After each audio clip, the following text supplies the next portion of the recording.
Há momentos na vida que te mudam para sempre, momentos que dividem sua existência em um antes e um depois.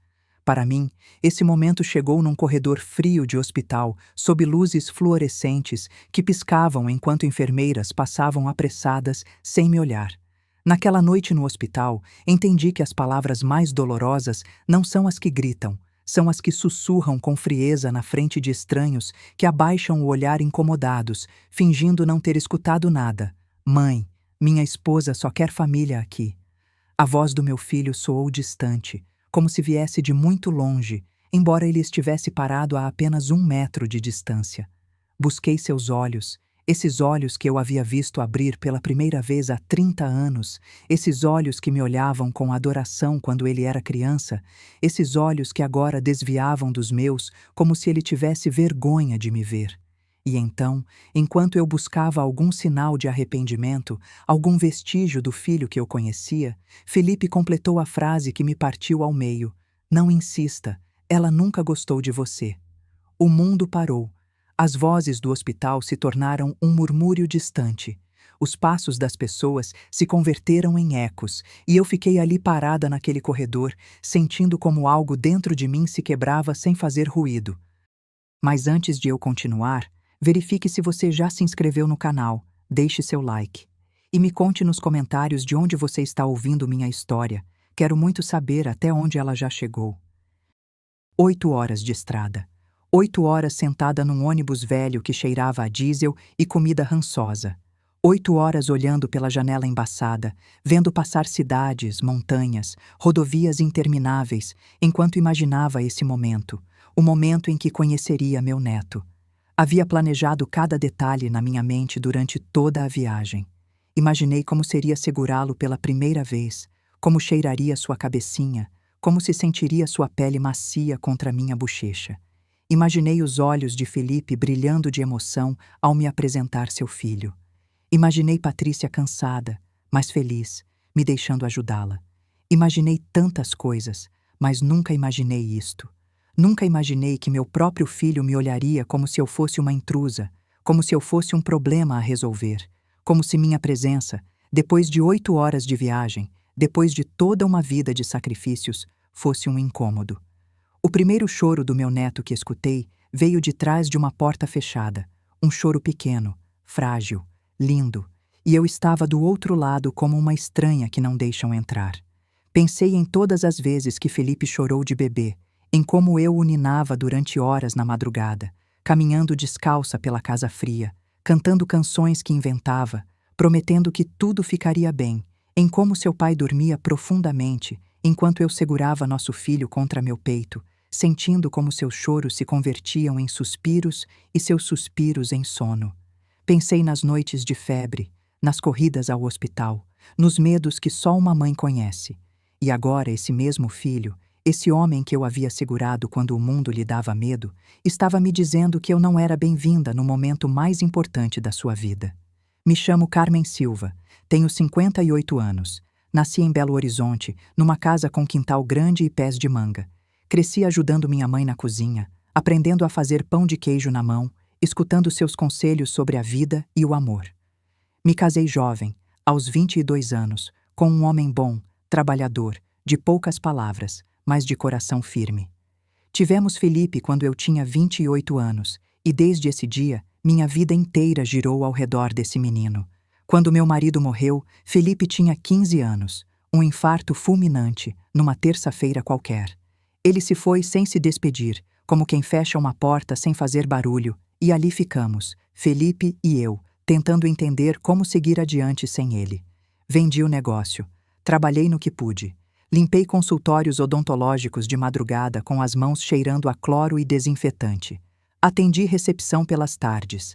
Chegava em casa com os pés inchados e as costas doloridas, mas sempre com um sorriso para meu filho, porque ele era minha razão de ser, meu motor, meu tudo, e agora esse tudo me olhava com olhos que eu não reconhecia. Guardei silêncio naquele corredor. Não porque não tivesse palavras, eu tinha milhares. Queria gritar que havia viajado 8 horas. Queria lembrar tudo o que havia feito por ele. Queria perguntar quando ele havia se convertido nesse homem que me tratava como um estorvo. Mas não disse nada porque minha mãe me ensinou que há momentos em que o silêncio é mais digno que qualquer palavra. Assenti devagar, engoli em seco. Senti como as lágrimas me queimavam atrás dos olhos, mas não as deixei sair. Não ia dar essa satisfação a ninguém. Peguei minha bolsa de couro gasto, essa bolsa marrom escuro que minha mãe me deu quando completei 30 anos. Para que você leve em todos os momentos importantes da sua vida, ela disse. E veja só, eu havia cumprido. Essa bolsa me acompanhou quando Felipe nasceu, quando se formou na universidade, quando se mudou para São Paulo, e agora me acompanhava nessa humilhação. Girei sobre meus calcanhares, não disse tchau, não disse parabéns, não disse nada, só caminhei, um pé na frente do outro, por aquele corredor infinito do Hospital São José. As luzes fluorescentes piscavam sobre minha cabeça. O cheiro de desinfetante me deixava enjoada. Escutava vozes distantes, risadas de outras famílias celebrando nascimentos, choros de bebês, anúncios pelo alto-falante. Passei ao lado de outras avós que seguravam seus netos recém-nascidos. Vi elas sorrirem, chorar de felicidade, tirar fotos. Vi elas serem parte de algo lindo, e eu segui caminhando. Saí do hospital às 9 da noite. O ar quente de fevereiro em São Paulo bateu no meu rosto. Fiquei parada na calçada vendo como os táxis passavam, como as pessoas entravam e saíam do hospital, como a vida seguia seu curso normal, enquanto a minha desmoronava. Não sabia para onde ir. Meu ônibus de volta era só no dia seguinte à tarde. Havia planejado ficar vários dias, ajudar com o bebê, cozinhar para Felipe e Patrícia, ser útil, mas já não havia nada para fazer. Peguei um táxi para um hotel barato que encontrei na internet, um quarto pequeno com paredes finas e uma cama que rangia. Do corredor se escutavam risadas, televisores no último volume, casais discutindo. Me sentei na beirada daquela cama estranha e finalmente deixei sair as lágrimas. Chorei como não havia chorado desde que meu marido morreu. Chorei por todas as expectativas quebradas, por todas as ilusões destruídas, por esse neto que acabava de nascer e que não me deixaram conhecer. Mas, sobretudo, chorei por meu filho, pelo menino que me abraçava forte e me dizia: "Te amo, mamãe", antes de dormir. Pelo adolescente que chorava nos meus braços quando seu pai morreu, pelo jovem que me prometeu que sempre estaria ali para mim. Onde havia ficado esse filho? Em que momento ele se converteu nesse homem que me via como um estorvo? Naquela noite quase não dormi. Fiquei olhando o teto manchado daquele hotel barato, escutando os ruídos da cidade que nunca dorme, pensando em tudo o que havia dado errado. Às 6 da manhã me levantei. Tomei um banho longo, deixando que a água quente levasse embora algo da dor. Me arrumei com cuidado, coloquei uma roupa que havia trazido especialmente para essa ocasião. Me maquiei, embora ninguém me veria, porque não ia permitir que ninguém me visse derrotada. Desci para tomar café no pequeno refeitório do hotel, café aguado e pão doce duro, mas não importava, não tinha fome de qualquer forma. Passei o dia caminhando pela cidade sem rumo fixo, só caminhando, vendo vitrines, sentando em bancos de praças, vendo as famílias passarem, mães com seus filhos, avós com seus netos, famílias completas, felizes juntas, e eu completamente sozinha. Às 4 da tarde fui à rodoviária. Me sentei num banco de plástico esperando meu ônibus. Havia outras pessoas esperando também. Uma senhora idosa lia uma revista. Um jovem escutava música com fones de ouvido. Uma família comia sanduíches e refrigerante. Todos tinham para onde ir. Todos tinham alguém esperando por eles.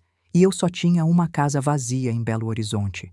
O ônibus saiu às 10. Outras 8 horas de viagem, mas dessa vez não olhava pela janela, imaginando momentos felizes. Dessa vez só via meu reflexo no vidro escuro. Uma mulher de 58 anos, cansada, triste, sozinha. Me perguntei se Felipe teria notado que eu fui embora, se teria lhe importado, se em algum momento pensaria, devia ter tratado melhor minha mãe. Mas algo me dizia que não. Algo me dizia que nesse momento ele estava completamente feliz com sua nova família, com sua esposa, com seu filho, e eu era só um pensamento incômodo que preferia esquecer. Cheguei em Belo Horizonte às 6 da manhã. O sol apenas começava a sair, as ruas estavam vazias.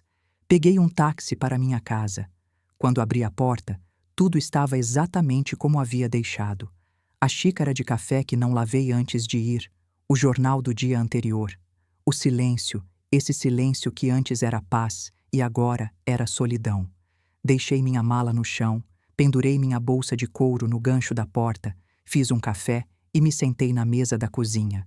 A mesma mesa onde Felipe e eu tomávamos café juntos quando ele era criança. A mesma mesa onde ele fazia o dever de casa enquanto eu preparava o jantar. A mesma mesa onde agora estava completamente sozinha. Fiquei alguns minutos ali, com a xícara de café entre as mãos, como se aquele calor fraco fosse a única coisa me segurando no mundo. Eu sentia que ele tinha cruzado uma linha comigo, mas não sabia exatamente em que momento tudo tinha começado a desandar. Antes de decidir o que fazer com essa dor, eu precisava voltar atrás, revisitar cada passo que nos trouxe até aqui. Às vezes, confiamos demais em quem não devemos. Você também já se decepcionou com alguém que amava? Há lembranças que guardamos como fotografias perfeitas, momentos congelados no tempo onde tudo era simples, onde o amor não doía, onde ser mãe era a coisa mais natural e linda do mundo. Felipe nasceu numa madrugada de julho há 30 anos. Era época de chuvas, e naquela noite o céu se abriu como se quisesse lavar o mundo inteiro. As ruas de Belo Horizonte se converteram em rios. Os trovões retumbavam tão forte que faziam tremer as janelas. Eu estava na cama agarrando minha barriga, sentindo como as contrações me atravessavam como ondas cada vez mais frequentes. Meu marido Roberto corria de um lado para outro do quarto, nervoso, procurando as chaves do carro, a mala do hospital, tentando manter a calma, embora suas mãos tremessem. "Calma, Roberto, tranquilo", eu dizia entre respirações. "Temos tempo." Mas não tínhamos tanto tempo. As contrações ficaram mais intensas, mais frequentes. Meu corpo sabia que era hora, embora minha mente ainda não estivesse pronta para enfrentar o desconhecido. Roberto me ajudou a descer as escadas. A chuva nos encharcou nos segundos que demoramos para chegar ao carro. Ele dirigiu como nunca o havia visto dirigir. Rápido, mas cuidadoso, com as mãos apertadas no volante, os limpadores lutando contra o dilúvio. "Aguenta, amor, já quase chegamos." Eu ia atrás, respirando como tinham me ensinado nas aulas pré-natais, contando os segundos entre cada contração, olhando pela janela como a cidade passava borrada entre a chuva e pensava: "Daqui a poucas horas vou conhecer meu filho." Chegamos ao Hospital das Clínicas às 3 da manhã. As enfermeiras me receberam com profissionalismo, mas também com carinho. Me colocaram um avental, me conectaram monitores, me examinaram. "Está muito adiantada, senhora. Esse bebê tem pressa." Roberto ficou comigo o tempo todo, segurou minha mão, secou o suor da minha testa, me disse uma e outra vez: "Você está fazendo bem, você é incrível." E quando finalmente chegou o momento de fazer força, quando senti que meu corpo se partia em dois, quando a dor era tão intensa que pensei que não ia sobreviver, escutei o choro do meu filho. "É um menino", anunciou a doutora. "Um menino lindo e saudável." Me colocaram ele sobre o peito. Estava molhado, enrugado, perfeito. Tinha os olhos fechados e os punhos cerrados, e quando senti sua pele contra a minha, quando escutei sua respiração pequena e rápida, soube que minha vida havia mudado para sempre. "Olá, meu amor", sussurrei. "Sou sua mãe." Roberto chorava ao meu lado, nos abraçava aos dois, e naquele momento, naquele quarto de hospital às 5 da manhã, com a chuva ainda batendo nas janelas, éramos a família mais feliz do mundo. O chamamos de Felipe em homenagem ao meu avô. Um homem do campo, de mãos calejadas e coração enorme, um homem que consertava tudo com paciência e nunca levantava a voz, que te olhava nos olhos quando você falava e te fazia sentir que você era a pessoa mais importante do mundo, que seja como ele, disse ao Roberto enquanto ninava nosso filho recém-nascido. "Que seja bom, que seja nobre. Ele será", me prometeu meu marido. "Com uma mãe como você, como não?" Os primeiros anos foram como um sonho. Difíceis, exaustivos, mas lindos. Felipe era um bebê tranquilo, não chorava muito, dormia bem, mas quando estava acordado era pura curiosidade. Tocava tudo, olhava tudo, sorria com facilidade. Lembro das manhãs na nossa casa pequena. Me acordava com o sol entrando pela janela e o gorjeio de Felipe no berço. O pegava, trocava, Amamentava enquanto olhava pela janela como o belo horizonte despertava. Roberto saía cedo para trabalhar.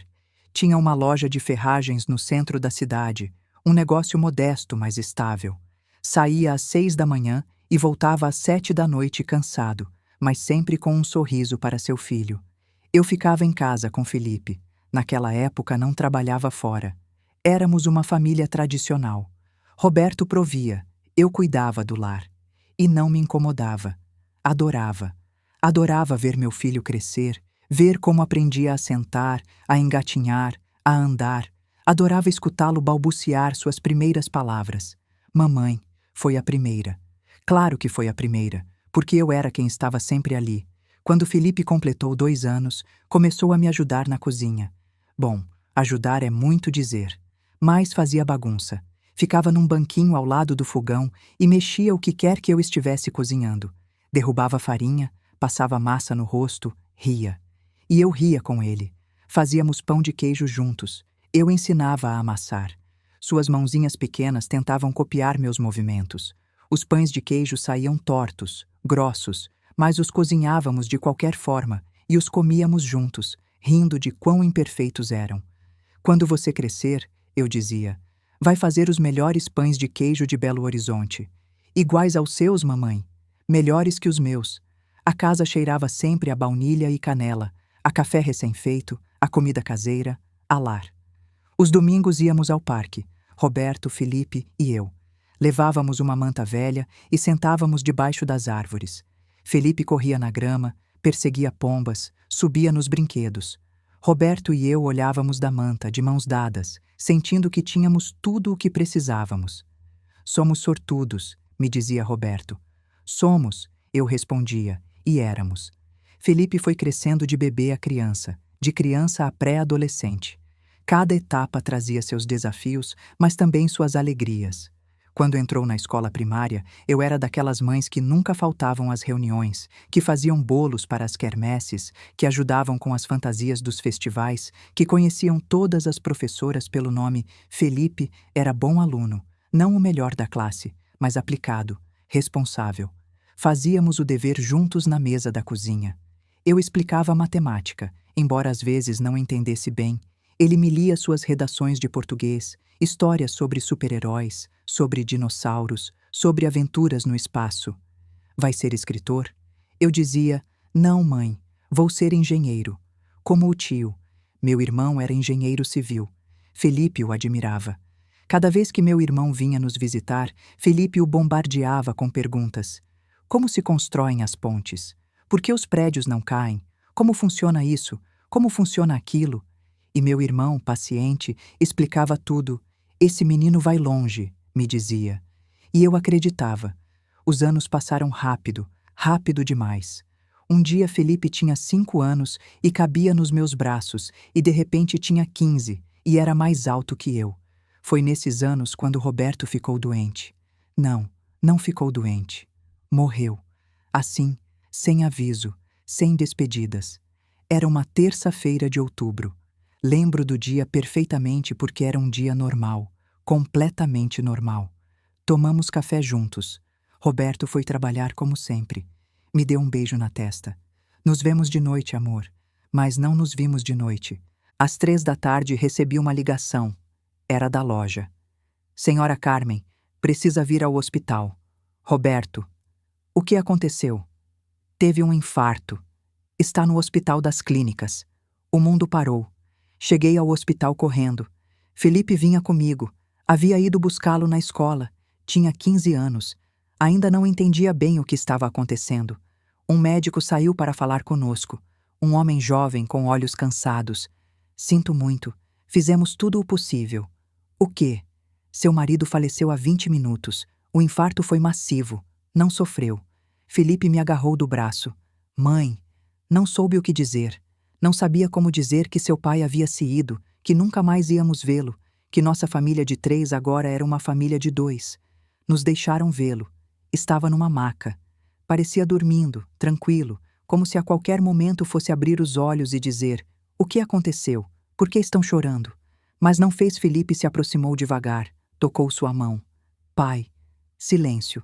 E então meu Felipe, esse adolescente que já era quase homem, mas ainda era meu menino, desmoronou.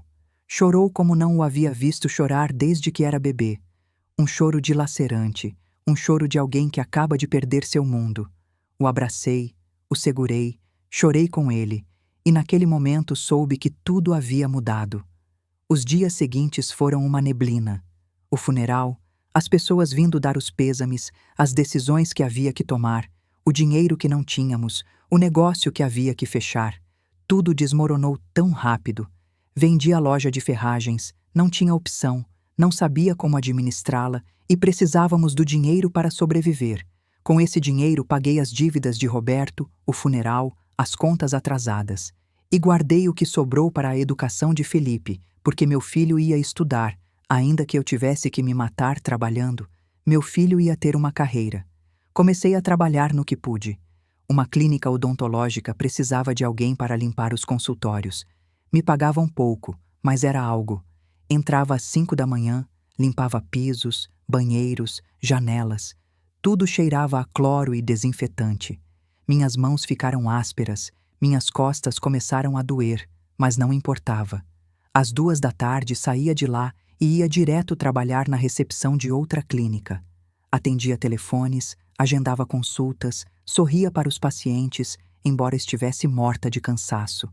Saía às 8 da noite, chegava em casa e Felipe já havia feito o dever, já havia preparado algo para jantar. Me esperava. Como foi seu dia, mãe? Bem, filho, e o seu? Bem. Jantávamos juntos, conversávamos sobre o dia, sobre suas aulas, sobre seus amigos, e nesses momentos, sentados na nossa mesa de cozinha, só nós dois, mas juntos, sentia que íamos ficar bem, que tudo ia dar certo, porque tínhamos um ao outro. Felipe se formou no ensino médio com boas notas, se candidatou a várias universidades, o aceitaram na Universidade Federal de Minas Gerais para estudar engenharia civil. Conseguiu, filho, disse com lágrimas nos olhos no dia que chegou a carta de aceitação. Conseguimos, mãe, você conseguiu. Me abraçou forte. Não sei o que faria sem você. Nunca vai ter que saber. Sempre vou estar aqui. E falava sério. Os anos de universidade foram difíceis, mas também lindos. Felipe era aplicado, estudava até tarde. Eu o via na mesa da cozinha, rodeado de livros e anotações, com café já frio ao lado, completamente concentrado. Às vezes ficava acordada até ele terminar. Preparava algo para comer. Sentávamos juntos em silêncio. Ele exausto, eu cansada, mas juntos. Sabe o que quero fazer quando me formar? Me disse uma noite. O quê? Construir uma ponte. Uma grande, que conecte lugares, que una as pessoas. Você vai fazer, filho. Sei que vai fazer. Sorriu. E quando fizer, vai levar seu nome Ponte Carmen Silva. Ri. Isso sim que não. Ponha o nome do seu pai. Sua expressão suavizou. Ou dos dois. Ponte Roberto e Carmen. Isso soa melhor. Os domingos seguíamos indo ao parque. Já não levávamos manta nem ele ia nos brinquedos, mas caminhávamos, conversávamos, aproveitávamos o sol. Éramos uma equipe, mãe e filho contra o mundo. Ou pelo menos era isso que eu pensava. Quando Felipe estava no último ano da universidade, começou a falar de ir embora, de procurar trabalho em outra cidade, em São Paulo, especificamente. Lá tem mais oportunidades, mãe. Mas também está longe. Não tão longe. São algumas horas de ônibus. Felipe, você sabe que te apoio em tudo, mas me dá medo que vá embora. Por quê? Porque você é tudo o que tenho. Sentou ao meu lado, pegou minhas mãos. E você é tudo o que eu tenho. Mas tenho que fazer isso, mãe. Tenho que crescer. Tenho que tentar. Tinha razão. Eu sabia, mas doía de qualquer forma. Se formou com honras. Eu estava na cerimônia na primeira fila chorando de orgulho, vendo-o subir ao palco com sua toga e capelo, vendo-o receber seu diploma. Pensei em Roberto, em como estaria igualmente orgulhoso. Pensei em todos os sacrifícios, em todas as madrugadas limpando pisos, em todas as noites sem dormir, e pensei, valeu a pena, tudo valeu a pena. Depois da cerimônia, Felipe me abraçou. Obrigado, mãe. Nada disso teria sido possível sem você. Sempre, filho, sempre vou estar aqui para você. 2 meses depois encontrou trabalho, uma construtora grande em São Paulo. Bom salário, bons benefícios. Conseguiu, disse quando me deu a notícia. Conseguimos. Ajudei com tudo, com o depósito do apartamento, com os móveis básicos, com a roupa para o trabalho. Gastei quase todas as minhas economias, mas não importou. Era pelo meu filho. O dia que ele foi embora foi um dos dias mais difíceis da minha vida. O acompanhei até a rodoviária. Carregamos sua mala grande e sua mochila. Esperamos juntos na sala de espera. Quando anunciaram seu ônibus, nos abraçamos. Cuide-se muito, filho. Você também, mãe. Me ligue quando chegar. Claro. E coma bem. Não fique só comendo na rua. Não vou fazer isso. E não durma muito tarde. Mãe, vou ficar bem. Eu sei, é só que vou sentir sua falta. E eu a sua. Subiu no ônibus, procurou seu assento junto à janela, acenou para mim. Fiquei ali parada naquela rodoviária, vendo-o através do vidro sujo do ônibus, tentando gravar seu rosto na minha memória. O ônibus arrancou, vi como se afastava pela avenida, como ficava cada vez menor até desaparecer no trânsito. E ali, parada naquela rodoviária barulhenta e cheia de gente, me senti completamente sozinha pela primeira vez desde que Roberto morreu. Peguei um táxi e dei meu endereço. Durante todo o caminho, olhei pela janela sem ver realmente nada. Quando cheguei em casa, entrei devagar. Tudo estava em silêncio, um silêncio pesado, incômodo. Fui ao quarto de Felipe. Estava vazio. A cama arrumada, a escrivaninha limpa. Só ficaram algumas coisas que ele não levou. Pôsteres velhos nas paredes, troféus da escola. Me sentei na cama dele. Cheirava a ele ainda. E chorei. Chorei porque meu filho tinha ido embora, porque a casa estava vazia, porque percebi que havia passado os últimos 24 anos vivendo para ele e agora não sabia como viver para mim. Mas me disse: é normal, Carmen. Os filhos crescem, os filhos vão embora. Assim é a vida. E tentei me convencer de que era verdade. Tentei me convencer de que isso era natural, que devia estar orgulhosa, que meu trabalho como mãe havia sido prepará-lo para este momento. Mas uma parte de mim, uma parte pequena que não queria admitir, sentia que algo estava errado. Esse vazio não era só porque ele tinha ido embora, era algo mais profundo. Era o pressentimento de que as coisas nunca voltariam a ser como antes, que esse filho que me havia prometido que sempre estaria ali, pouco a pouco estava se afastando de uma forma que eu não podia deter. E eu tinha razão, mas ainda não sabia. Ainda me agarrava à imagem do menino que me abraçava no parque, do adolescente que chorava nos meus braços quando seu pai morreu, do jovem que me disse que nada teria sido possível sem mim. Não sabia que esse filho estava ficando no passado e que o homem em que estava se tornando era alguém que eu não reconheceria. Os primeiros 3 meses foram perfeitos. Bom, perfeitos não, mas suficientemente bons como para manter viva a esperança.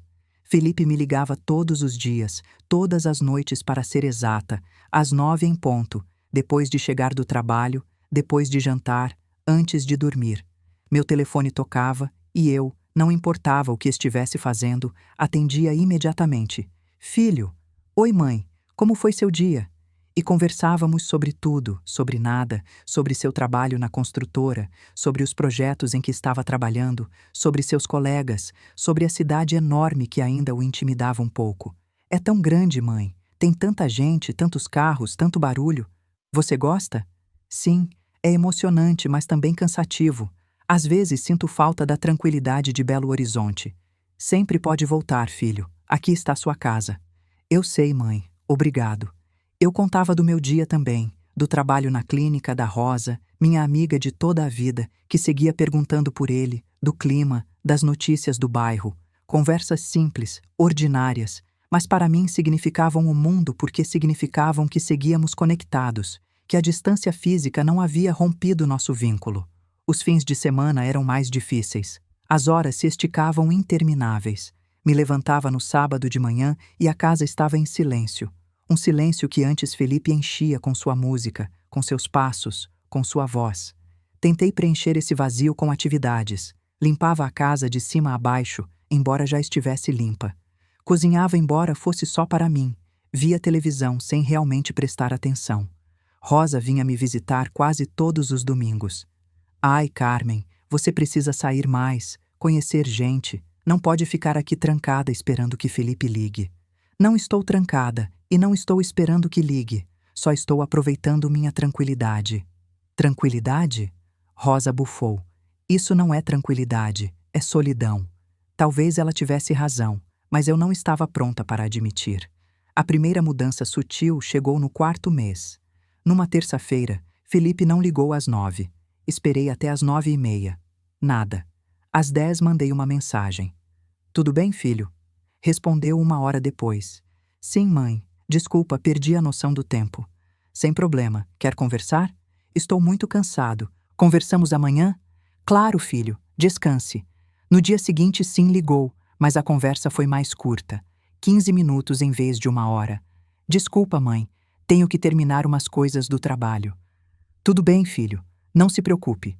Acreditei. Claro que acreditei. Era natural que estivesse ocupado, que o trabalho o absorvesse, que tivesse menos tempo. Mas então passou de ligar todos os dias para ligar cada 2 dias, e depois cada 3, e depois 1 vez por semana. A mudança foi gradual, mas constante, como uma maré que retrocede tão devagar que você não percebe até estar parada na praia vazia, se perguntando onde foi parar o mar. Quando ligávamos, sua voz soava diferente, distante, como se estivesse pensando em outras coisas enquanto falava comigo. Felipe, você está bem? Está com a voz estranha. Estou bem, mãe, só cansado. Está comendo bem? Sim. Está dormindo o suficiente? Sim, mãe. Tem certeza que está tudo bem? Um suspiro do outro lado. Sim, mãe, está tudo bem. É só que tenho estado muito ocupado. Entendo, filho. Não quero te incomodar. Você não incomoda. Mas seu tom dizia outra coisa. Tentei não ser intensa, não ligá-lo tanto, esperar que ele me procurasse. Mas os dias entre ligações foram ficando mais longos. 1 semana, 2 semanas. Houve uma vez que passaram 18 dias sem conversarmos. 18 dias em que me acordava todas as manhãs, esperando que meu telefone tocasse, em que revisava compulsivamente se tinha mensagens, em que me perguntava se havia feito algo errado, se o havia sufocado, se havia sido exigente demais. Quando finalmente me ligou, depois desses 18 dias, tentei soar casual. Filho, que surpresa! Oi, mãe. Como você tem estado? Bem, bem. E você? Muito ocupado. O trabalho está intenso. Tão intenso que não pode ligar para sua mãe? Disse com tom de brincadeira, mas saiu mais cortante do que pretendia. Silêncio incômodo. Desculpa, mãe. De verdade tenho estado até o pescoço de trabalho. Entendo. É só que sinto sua falta, filho. Sinto falta de conversar com você. E eu sinto sua falta também, mas você tem que entender que minha vida aqui é diferente. Tenho muitas responsabilidades. Eu sei. Não quero te pressionar. Só quero saber de você. E você vai saber de mim. Prometo que vou ligar mais. Mas não ligou. As ligações continuaram se espaçando. E quando falávamos, cada vez eram mais breves, mais superficiais. Já não me contava do seu dia, já não perguntava pelo meu. Eram conversas funcionais, como cumprir com um dever. Como está? Bem. O que tem feito? Trabalhar. Algo novo? Não. Bom, filho, te deixo descansar. Ok, mãe. Cuide-se. E desligávamos. Eu ficava com o telefone na mão, sentindo como algo invisível, mas real, estava se rompendo entre nós. Foi numa dessas ligações breves, quase de protocolo, quando Felipe soltou a bomba. Ah, mãe, conheci alguém.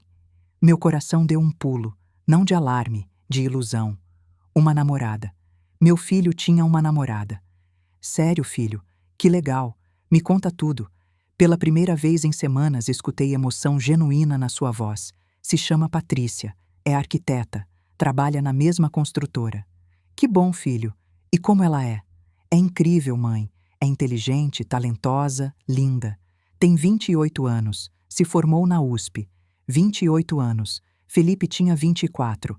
Ela era mais velha, mas não importava. Fico muito feliz por você, filho. Já faz tempo que estão saindo? Uns 2 meses. 2 meses. E só agora estava me contando. E como vai tudo? Muito bem. A verdade é que estou muito feliz, mãe. Faz tempo que não me sentia assim. Sua felicidade era palpável, genuína, E eu fiquei feliz por ele. De verdade fiquei, porque uma mãe sempre quer ver seu filho feliz. Adoraria conhecê-la, filho. Houve uma pausa pequena. Sim, claro, em algum momento. Em algum momento? Sim, mãe. Ainda é muito cedo, estamos apenas nos conhecendo. Mas já faz 2 meses. Sim, mas já veremos. Não quero apressar as coisas. Assenti, embora ele não pudesse me ver. Tudo bem, filho, quando você quiser. Obrigado por entender. Me manda uma foto de vocês dois? Outra pausa. Melhor depois. Sim, tenho que ir. Patrícia está me esperando. Patrícia está me esperando. Essas 4 palavras cravaram no meu peito sem que eu soubesse por quê. Ok, filho, que se divirtam. Obrigado, mãe. Te amo. Eu também te amo. Desligou antes que eu pudesse dizer algo mais. Fiquei sentada na minha poltrona olhando o telefone, tentando processar o que acabava de acontecer. Meu filho tinha namorada. Era uma boa notícia. Deveria estar celebrando. Então por que sentia esse nó no estômago?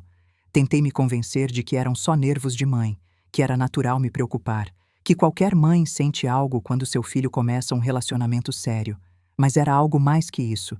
Era o tom da voz dele quando falava dela, a forma em que havia dito: Patrícia está me esperando, como se ela fosse agora o mais importante, como se eu tivesse passado para segundo plano, ou terceiro plano, ou nenhum plano. As semanas seguintes confirmaram minhas suspeitas. Felipe já quase não ligava, e quando ligava, todas as conversas giravam ao redor de Patrícia. Patrícia e eu fomos a esse restaurante. Patrícia me mostrou esse lugar. Patrícia diz que... Patrícia, Patrícia, Patrícia. Eu escutava, sorria, fazia as perguntas apropriadas, mas por dentro sentia como ia desaparecendo da vida dele.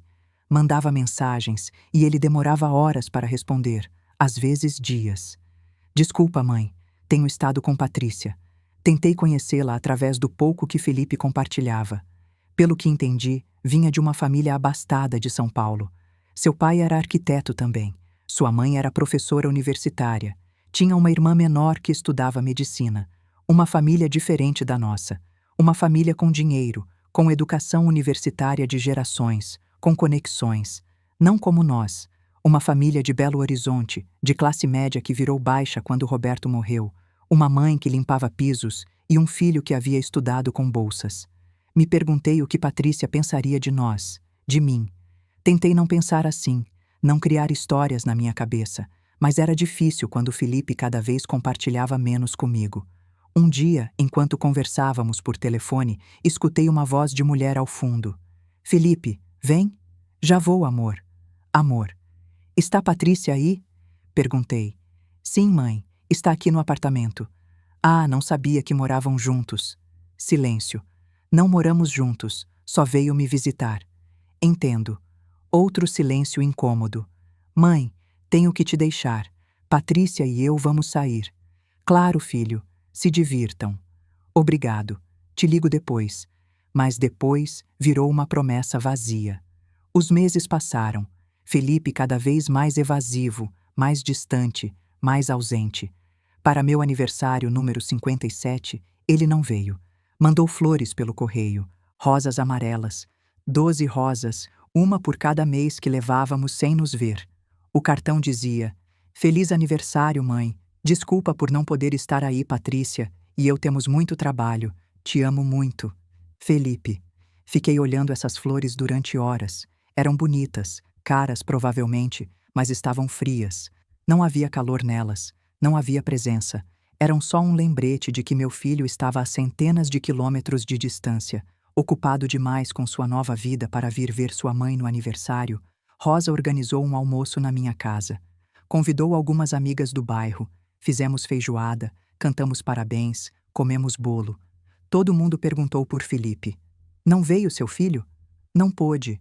Está muito ocupado com o trabalho. Ai, que pena. Com certeza está com saudade. Sorri. Com certeza. Mas por dentro me perguntava se era verdade. Naquela noite, depois que todos foram embora, recolhi os pratos sozinha, guardei as sobras, varri o chão, lavei a cozinha. E quando finalmente tudo estava limpo e arrumado, me sentei na minha poltrona com uma xícara de chá. As rosas amarelas estavam num vaso sobre a mesa. Olhei fixamente para elas, e pela primeira vez me permiti pensar no que havia estado evitando durante meses. Meu filho estava se afastando, e eu não sabia como detê-lo. Pior ainda, começava a suspeitar que não podia detê-lo. Porque quando alguém quer ir embora, quando alguém decidiu que há coisas mais importantes que você, não há nada que você possa fazer. Só pode ver como vão embora e tentar não se quebrar no processo. As flores foram murchando com os dias. As pétalas ficaram marrons, caíram uma a uma. Deveria tê-las jogado fora. Qualquer pessoa normal as teria jogado, mas eu as deixei ali, secas, mortas, naquele vaso sobre minha mesa. Como um lembrete de algo que não queria aceitar ainda. De que o filho que conhecia, o filho que me ligava todos os dias, o filho que me dizia que nada teria sido possível sem mim, esse filho já não existia, ou pelo menos já não existia para mim. Há momentos na vida onde você se obriga a acreditar numa mentira, porque a verdade é dolorosa demais. Momentos onde você se convence de que você é o problema, porque é mais fácil mudar a si mesma que aceitar que alguém que você ama está te machucando. Eu cheguei a esse ponto depois do meu aniversário de 57 anos. Me sentei na minha cozinha olhando essas rosas mortas e tomei uma decisão. Eu tinha a culpa. Claro que tinha. Com certeza ligava demais. Com certeza fazia perguntas demais. Com certeza era uma daquelas mães intensas, daquelas que não sabem soltar seus filhos, daquelas que os sufocam com seu amor. Felipe precisava de espaço, precisava construir sua própria vida. E eu, com minha necessidade constante de saber dele, de falar com ele, de ser parte do seu mundo, estava o afogando. Essa narrativa fazia sentido, era lógica, era o que todas as revistas de psicologia diziam. Aprenda a soltar seus filhos adultos. Não seja uma mãe helicóptero. Deixe seu filho viver sua vida. Então decidi fazer exatamente isso. Parei de ligá-lo completamente. Se ele quisesse falar comigo, que me ligasse, eu não ia pressioná-lo mais. Passou uma semana sem conversarmos. Esperei. Revisava meu telefone compulsivamente, mas não marcava o número dele. Dê espaço, me repetia. Ele está ocupado. Vai ligar quando puder. Passaram 2 semanas, 3, um mês. Era difícil até respirar alguns dias. Me acordava pelas manhãs com um peso no peito, me perguntando se nesse dia Felipe me ligaria. Ia trabalhar, voltava para casa, olhava meu telefone. Nada. Rosa percebeu. Claro. Carmen, quanto tempo faz que você não fala com Felipe? 1 mês mais ou menos. E por que você não liga para ele? Porque estou tentando dar espaço, não ser intensa. Rosa me olhou com esses olhos que conhecia há 40 anos. Esses olhos que veem através de todas as minhas defesas. Ou está se castigando por precisar do seu filho. Suas palavras me acertaram. Não estou me castigando, só estou respeitando o espaço dele. Há uma diferença entre respeitar o espaço dele e desaparecer da vida dele, Carmen. E o que você quer que eu faça? Que o ligue e o incomode, que o pressione. Quero que você pare de pensar que precisar do seu filho é incomodá-lo. Fiquei em silêncio. Rosa suspirou. Não sei o que está acontecendo com Felipe, mas sei que você não tem culpa. Você é uma mãe amorosa, uma boa mãe. E se ele não consegue ver isso, o problema é dele, não seu. Quis acreditar nela. De verdade quis, mas era mais fácil me culpar. Na 5ª semana, meu telefone finalmente tocou. Era Felipe. Meu coração deu um pulo tão violento que pensei que sairia do meu peito. Respirei fundo 3 vezes antes de atender. Tentei soar casual, como se não estivesse esperando essa ligação há 35 dias. Filho. Oi, mãe. Como você tem estado? Sua voz soava alegre, leve, como se nada tivesse acontecido. Como se não tivéssemos passado mais de 1 mês sem falar. Bem, filho. E você? Muito bem, muito bem. Na verdade, te ligava porque tenho uma notícia. Meu coração acelerou de novo. O que foi? Patrícia e eu vamos nos casar. O mundo parou. Todo o ruído de fundo desapareceu. O tic-tac do relógio da cozinha, o zumbido da geladeira, o latido distante de um cachorro na rua. Tudo silenciou. Mãe, está aí? Sim, sim, desculpa, filho. Que surpresa! Surpresa boa? Engoli em seco. Claro, claro que sim. Parabéns, filho. Fico muito feliz. Ficava feliz? Não sabia. Sentia tantas coisas ao mesmo tempo que não conseguia distinguir uma emoção da outra. Alegria porque meu filho estava feliz, medo porque tudo estava mudando rápido demais, dor porque mal conhecia essa mulher com quem meu filho compartilharia sua vida, e uma pergunta que não me atrevia a fazer em voz alta: há lugar para mim nessa nova família que você está construindo? Obrigado, mãe. Estou muito emocionado. Imagino. Quando é o casamento? Daqui a 3 meses. Vai ser algo simples, em São Paulo. Só família próxima e amigos íntimos. Claro, é claro que vou. Houve uma pausa pequena, mas perceptível. Legal. Vou te mandar os detalhes por e-mail. Por e-mail? Sim, mãe Patrícia está organizando tudo pela internet. É mais fácil assim. Entendo. Não entendia nada. Bom, mãe, te deixo. Tenho que seguir avisando as pessoas. Já avisou muita gente? Sim, os pais da Patrícia, a irmã dela, alguns amigos. E a mim me avisa só agora. Escapou. Não queria soar ressentida, mas soou exatamente assim. Mãe, por favor, não comece. Não estou começando nada. Só pergunto. Pois parece que sim. Olha, você é importante para mim, mas também tenho que me organizar com muitas pessoas. Nem tudo gira ao redor de você. Suas palavras foram como um tapa. Não estou dizendo que tudo gire ao redor de mim. Então não leve para o lado pessoal. Como não vou levar para o lado pessoal, Felipe? Sou sua mãe. Exatamente. Você é minha mãe, não minha esposa. Patrícia é minha prioridade agora. Silêncio. Um silêncio longo, pesado, cheio de tudo o que não podíamos dizer. Mãe? Estou aqui. Desculpa, não quis soar assim. É só que tem muito estresse com o casamento, muitas decisões, muitas coisas para organizar. Entendo. De verdade, filho. Parabéns. Parabenizo vocês dois. Obrigado, mãe. Isso significa muito para mim. Significava? Já não tinha certeza de nada. Te mando os detalhes do casamento. Ok. Ok. Te amo, mãe. E eu te amo, filho. Desligou. Fiquei sentada na minha cozinha com o telefone ainda na orelha, escutando o tom de ocupado, sentindo como algo dentro de mim rachava um pouco mais. Meu filho ia se casar com uma mulher que eu não conhecia, num casamento que estava sendo planejado sem minha participação. E eu estava sorrindo e dizendo que ficava feliz porque era isso que se esperava que eu fizesse. 2 dias depois recebi o convite por e-mail. Era elegante, profissional, com um design minimalista em tons bege e dourado. Tinha uma foto de Felipe e Patrícia, ele sorrindo de orelha a orelha. Ela linda, com um vestido branco, maquiagem perfeita, cabelo ondulado caindo sobre seus ombros. Pareciam felizes, pareciam apaixonados, e eu me senti como uma intrusa vendo aquela foto. O convite dizia: Felipe Silva e Patrícia Santos têm a honra de convidá-la para a celebração do seu matrimônio. Não dizia com amor, Felipe e Patrícia. Não dizia, queremos compartilhar este dia especial com você. Só, tem a honra de convidá-la. Como se eu fosse uma convidada qualquer, como qualquer colega de trabalho, como qualquer conhecido distante. Como alguém prescindível. Imprimi o convite.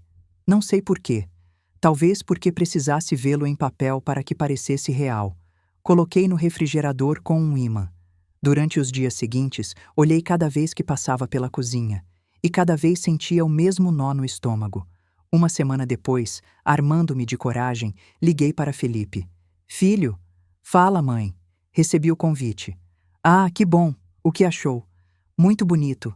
Olha, filho, queria te perguntar uma coisa. Diga. Acha que eu poderia conhecer Patrícia antes do casamento?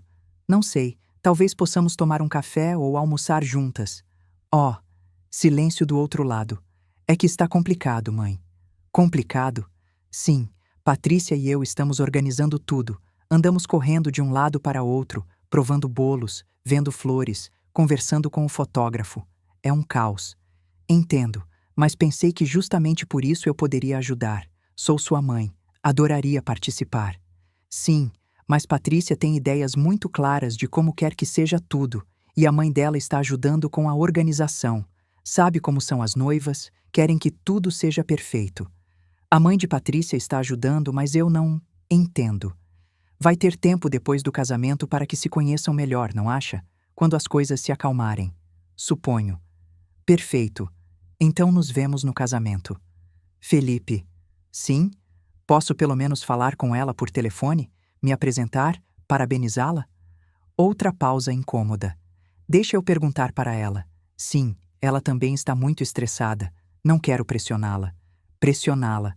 Como se eu fosse uma carga, um problema, algo que causava estresse. Tudo bem, filho. Não quero causar problemas. Você não causa problemas, mãe. É só que sabe. Não, não sei. Te deixo. Tenho que seguir com os preparativos. Claro, cuide-se. Você também. Desliguei e fiquei olhando o telefone. Percebi que estava tremendo. Não de frio, de raiva, de frustração, de dor, mas mais que tudo de impotência, porque não importava o que eu dissesse, não importava o que eu fizesse. Havia sido relegada a um papel secundário na vida do meu filho. E ele nem sequer via. Ou pior, via e não se importava.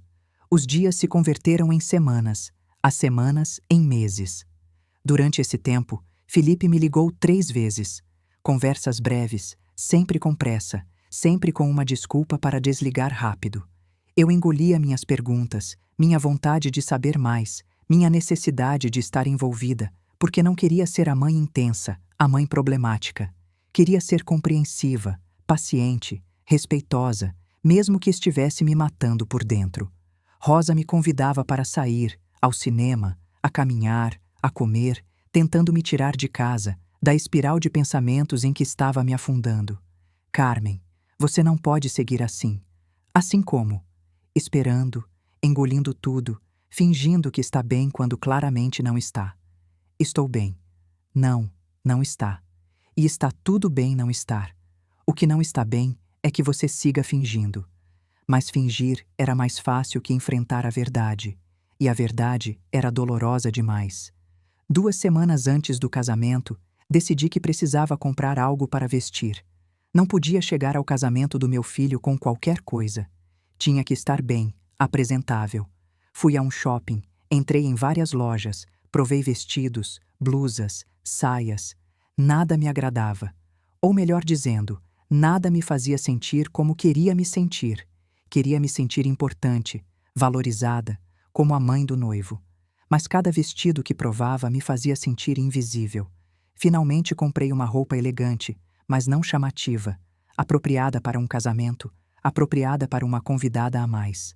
Também comprei sapatos novos e fui ao salão de beleza do bairro para que arrumassem meu cabelo. Ocasião especial? Perguntou a cabeleireira. O casamento do meu filho. Que emoção! Primeiro filho? O único. Ai, que lindo! Com certeza ele está muito feliz de compartilhar este dia com você. Sorri.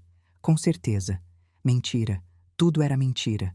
Mas era mais fácil mentir para estranhos que admitir a verdade. O dia antes do casamento peguei o ônibus para São Paulo. Outras 8 horas de viagem, mas dessa vez não ia emocionada. Não ia imaginando momentos lindos. Ia com um nó no estômago, com medo, com a certeza de que algo ia dar errado. Cheguei cedo pela manhã. Felipe me havia dado o endereço de um hotel perto do lugar do casamento. Nada luxuoso. Um quarto simples num hotel de 3 estrelas. Me registrei, subi ao quarto, deixei minha mala, me sentei na cama e me permiti chorar por uns minutos. Só uns minutos, porque tinha que me recompor, tinha que estar pronta, tinha que ser forte. O casamento era às 4 da tarde num jardim na zona sul da cidade.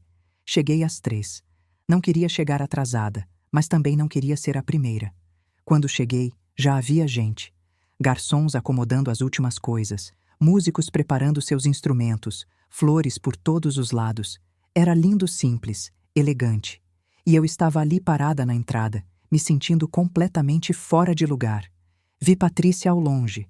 Estava com um grupo de mulheres, todas rindo, todas lindas, todas vestidas de maneira impecável. Respirei fundo e me aproximei. Patrícia se virou, me olhou de cima a baixo. Seus olhos pararam 1 segundo a mais do que o necessário nos meus sapatos, na minha roupa, no meu cabelo. E nesse segundo soube exatamente o que estava pensando. Essa mulher não se encaixa aqui. Mas sorriu. Um sorriso perfeito, praticado. Você deve ser Carmen, a mãe do Felipe. Sim, muito prazer, Patrícia. Finalmente te conheço. Me aproximei para dar um abraço. Ela aceitou, mas foi mecânico, sem calor, como abraçar alguém que te obrigaram a abraçar. Se separou rápido. Que bom te conhecer. Felipe tem falado muito de você. Falou? Duvidava. Igualmente, você está linda. Obrigada. Silêncio incômodo. Bom, me desculpa. Tenho que seguir atendendo os convidados. Você sabe como é isso. E foi embora sem mais, sem me perguntar como eu estava, sem perguntar sobre a viagem, sem me apresentar às mulheres com quem estava. Só foi embora. Fiquei ali parada no meio daquele jardim lindo, rodeada de estranhos, me sentindo mais sozinha do que nunca. Procurei Felipe com o olhar. O encontrei perto do altar conversando com uns homens de terno. Parecia nervoso, mas feliz. Me aproximei. Felipe! Virou. Mãe, chegou. Me abraçou. Foi um abraço rápido, como os que você dá quando tem gente olhando. Claro que cheguei, filho. Não perderia por nada. Fico feliz. Olha, obrigado por vir. Como se eu tivesse opção de não vir. Como se sente? Nervoso, feliz, tudo junto. É normal? Sim. Um dos homens o chamou. Desculpa, mãe. Tenho que seguir com isso. Conversamos depois? Sim, claro, filho. E ele também foi embora. Fiquei ali sozinha de novo. Procurei meu lugar nas cadeiras. Havia cartões com nomes. Procurei o meu. Terceira fila. Não a primeira. Não junto à família imediata. A terceira. Me sentei. Olhei ao redor. A primeira fila estava reservada para os pais de Patrícia. A segunda para os avós e tios. Eu, a mãe do noivo, estava na terceira fila, entre primos distantes e amigos da família. Como se fosse um pensamento tardio, alguém que não era tão importante. Engoli em seco. Tentei não chorar. Não importa, me disse. O que importa é que Felipe seja feliz. Mas importava. Claro que importava. A cerimônia começou. Foi linda. Felipe parecia tão feliz. Patrícia estava radiante. Quando trocaram votos, chorei. Mas não eram lágrimas, só de alegria. Eram lágrimas de luto, porque algo me dizia que estava perdendo meu filho. Não para uma nova vida. Estava o perdendo para mim. Depois do casamento, tudo virou silêncio. Não o tipo de silêncio pacífico que te reconforta, mas o tipo de silêncio ensurdecedor que te lembra constantemente o que você perdeu. Felipe me ligou uma vez depois de voltar da lua de mel. Uma semana em Cancún que vi documentada completamente nas redes sociais de Patrícia, fotos na praia, em restaurantes elegantes, brindando com taças de champanhe, sorrindo, se beijando, felizes. Eu dei like em cada foto. Comentei coisas como "que lindos" ou "aproveitem muito". Patrícia nunca respondeu meus comentários. Nenhum. Quando Felipe finalmente ligou, soava relaxado, contente. Oi, mãe, como você tem estado? Bem, filho, como foi a lua de mel? Incrível. Cancún é lindo. Você deveria ir algum dia. Talvez. Com que dinheiro? Quis dizer, mas não disse. E você, o que tem feito? O de sempre trabalhar. A casa. Nada especial. Que bom. Silêncio. Bom, mãe. Só ligava para te cumprimentar. Estamos organizando o apartamento. Patrícia trouxe muitas coisas e temos que acomodar tudo. Claro, filho, não se preocupe. Te ligo em breve. Sim, quando puder. Cuide-se. Você também. E desligou. 5 minutos. A conversa durou 5 minutos. Fiquei olhando o telefone, sentindo como esse vazio no meu peito ficava maior. Os dias se converteram em semanas, as semanas em meses. Felipe me ligava a cada 2 ou 3 semanas. Conversas breves, superficiais, sempre com pressa. Como está a mãe? Bem, filho. E você? Como vai tudo com Patrícia? Bem, bem. Tudo tranquilo. Fico feliz. Olha, quando vocês vêm me visitar, faz tanto tempo que não os vejo. Em breve, mãe. Em breve. Em breve. Essa palavra virou uma promessa vazia, um placebo que me dava para me manter calada. Mas em breve nunca chegava. Tentei preencher meus dias. Rosa e eu nos inscrevemos em aulas de tricô na Casa de Cultura do bairro. Aprendi a fazer cachecóis, gorros, mantinhas para bebê. Para quem são essas mantinhas? Me perguntou Rosa um dia. Para quando eu tiver netos, respondi sem pensar. Rosa me olhou, mas não disse nada. Nós duas sabíamos que isso estava muito longe de acontecer. Ou pelo menos era isso que eu pensava. Foi numa dessas ligações quinzenais quando Felipe me deu a notícia. Era uma terça à noite. Eu estava vendo televisão quando meu telefone tocou. Vi o nome dele na tela e meu coração deu aquele pulo que sempre dava quando ele me ligava. Filho. Oi, mãe. Como está? Bem. Tudo bem por aí? Sim, muito bem. Na verdade, tenho uma notícia. Algo no seu tom me alertou. Soava emocionado, nervoso, como quando era criança e tinha algo importante para me dizer. O que foi? Patrícia está grávida. O mundo parou. Todo o ruído de fundo desapareceu. A televisão, o zumbido da geladeira, o trânsito na rua. Tudo silenciou. Mãe, está aí? Sim, sim, desculpa. O que você disse? Que Patrícia está grávida. Vamos ter um bebê. Senti como as lágrimas subiam, como meu coração se expandia tanto que doía. Filho, você não sabe o quanto fico feliz. E era verdade. Estava genuinamente feliz. Ia ser avó.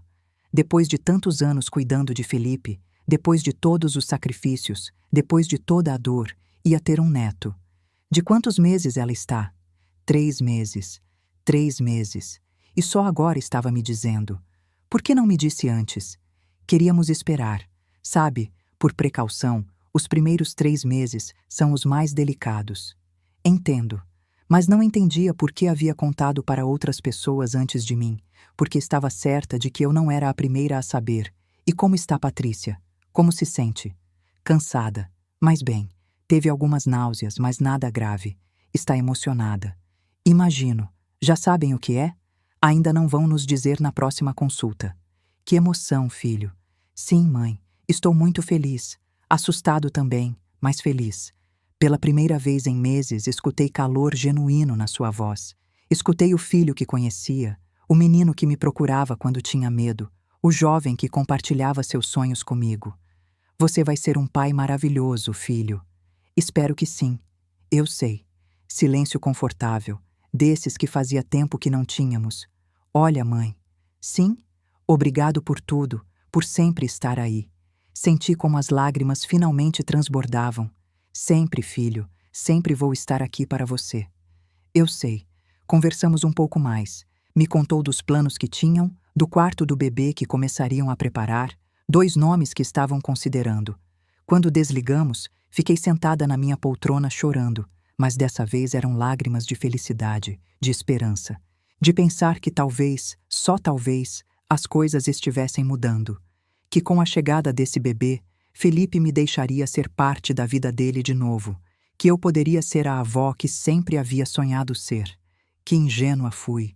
Os dias seguintes foram os mais felizes que havia tido em meses. Contei para Rosa, para minhas colegas de trabalho, para as senhoras do grupo de tricô, vou ser avó. Todo mundo me parabenizava, me abraçava, compartilhava minha alegria. Comecei a tricotar uma mantinha azul por se fosse menino, uma rosa por se fosse menina. Depois decidi fazer uma amarela para estar segura. Cada ponto era uma oração, um pensamento de amor para esse bebê que ainda não conhecia, mas que já amava com todo o meu coração. Liguei para Felipe uns dias depois. Filho, estou tricotando uma mantinha para o bebê. Que lindo, mãe. Obrigado. Posso fazer mais? Gorros, sapatinhos? Claro, mãe. O que quiser. E Patrícia, posso falar com ela? Parabenizá-la? Perguntar o que ela precisa? Houve uma pausa. Ela está descansando agora, mas digo para ela te ligar. Promete? Prometo. Mas Patrícia nunca ligou. Mandei uma mensagem para ela pelo Facebook. Patrícia, parabéns pela gravidez. Estou tão emocionada de ser avó. Se precisar de algo, o que for, estou aqui. Um abraço grande. Ela leu. Vi as 2 marcas azuis, mas não respondeu. Mandei outra mensagem uma semana depois. Oi, Patrícia. Como se sente? Espero que esteja bem. Te mando um abraço. Leu. Não respondeu. Tentei não levar para o lado pessoal. Me disse que estava ocupada, que a gravidez a deixava cansada, que provavelmente nem percebia que não me respondia, mas algo dentro de mim sabia que não era isso. Liguei para Felipe de novo. Filho, mandei umas mensagens para Patrícia, mas ela não me respondeu. Está tudo bem? Sim, mãe. Está tudo bem. É só que ela está muito cansada. Sabe como é a gravidez. Você pode dizer para ela me ligar? Nem que seja 5 minutos. Gostaria de conversar com ela. Outro silêncio incômodo. Mãe, Patrícia não é muito de falar por telefone. Prefere mensagens. Mas ela não responde minhas mensagens. Dê um tempo. Ela está muito sensível agora com a gravidez. Sempre havia uma desculpa. Sempre havia uma razão pela qual eu não podia me aproximar. Os meses passaram. Segui a gravidez de Patrícia através do Facebook. Subia fotos da barriguinha, das roupas que compravam, do quarto do bebê que estavam decorando. Era menino. Iam chamar de Lucas. Lucas. Meu neto se chamaria Lucas. Comentei em cada publicação. Que lindo! Já quero conhecer meu Lucas. Amo vocês. Patrícia nunca respondeu, nem uma vez, mas respondia aos comentários de outras pessoas, de suas amigas, de sua família. Só ignorava os meus. Tentei não dar muita importância. Me disse que eram imaginações minhas, que estava sendo paranoica. Mas era difícil ignorar o óbvio. Mandei um pacote pelo correio. A mantinha que havia tricotado, um ursinho de pelúcia, um cartão. O cartão dizia: para meu futuro neto, não posso esperar para te conhecer. Já te amo mais do que as palavras podem expressar. Sua avó Carmen. Passaram 2 semanas antes de receber uma mensagem de Felipe. Mãe, chegou seu pacote. Obrigado, a mantinha está bonita. Isso foi tudo. Não uma foto de Patrícia segurando a mantinha. Não uma mensagem de agradecimento dela. Não nada. Só, a mantinha está bonita. Como se fosse um objeto qualquer. Não algo que havia feito com minhas próprias mãos, com amor, com esperança. Liguei para Felipe. Filho, Patrícia gostou da mantinha? Sim, mãe, já te mandei mensagem. Eu sei, mas pensei que talvez ela me ligasse para agradecer. Mãe, já te disse, ela não é muito expressiva. Nem uma mensagem? Ela está muito cansada, a gravidez a deixa exausta. Sempre a mesma desculpa. E você, filho, como se sente? Nervoso. Sim, muito nervoso, mas também emocionado. Foram às aulas pré-natais? Sim, Patrícia e a mãe dela vão juntas. Patrícia e a mãe dela. Não, Patrícia e eu. E você vai com elas? Às vezes, quando consigo sair do trabalho. Que bom, filho. Queria perguntar por que eu não estava convidada, por que a mãe de Patrícia podia estar envolvida, mas eu não. Mas tinha medo de soar ressentida, de soar como o problema. Então engoli como engolia tudo.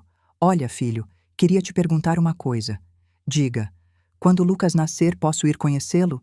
Deveria ter sido uma pergunta ridícula, óbvia. É claro que uma avó pode ir conhecer seu neto, mas algo no nosso silêncio me dizia que nada era óbvio com eles. Claro, mãe, é claro. Quando? No mesmo dia que nascer? Melhor esperamos para ver como vai tudo. Não, o parto pode ser complicado. Patrícia vai precisar de tempo para se recuperar. Entendo, mas depois sim, né? Posso ir depois. Sim, mãe. Vamos ver como organizamos tudo. Vamos ver. Outra promessa vaga, outra forma de dizer talvez sem dizer não. Tudo bem, filho. Olha, mãe, te deixo. Patrícia está me chamando. Claro, manda um abraço para ela. Vou mandar. Cuide-se. Desligou. Fiquei sentada na minha cozinha olhando as fotos que tinha coladas no refrigerador, fotos velhas de Felipe. Do dia que nasceu, do primeiro dia de aula, da formatura. E pensei em como esse bebê nos meus braços havia se convertido num homem que me mantinha à distância. Em como essa relação que havia sido minha razão de viver durante 30 anos estava desmoronando sem que eu pudesse fazer nada para deter. Rosa veio me visitar naquela tarde. Como vai com Felipe? Bem, Patrícia está grávida. Isso é maravilhoso. Quando nasce? Daqui a 3 meses. Já planejou quando vai? Fiquei em silêncio. Carmen, te convidaram? Felipe diz que sim, que depois do parto. Depois, não no mesmo dia.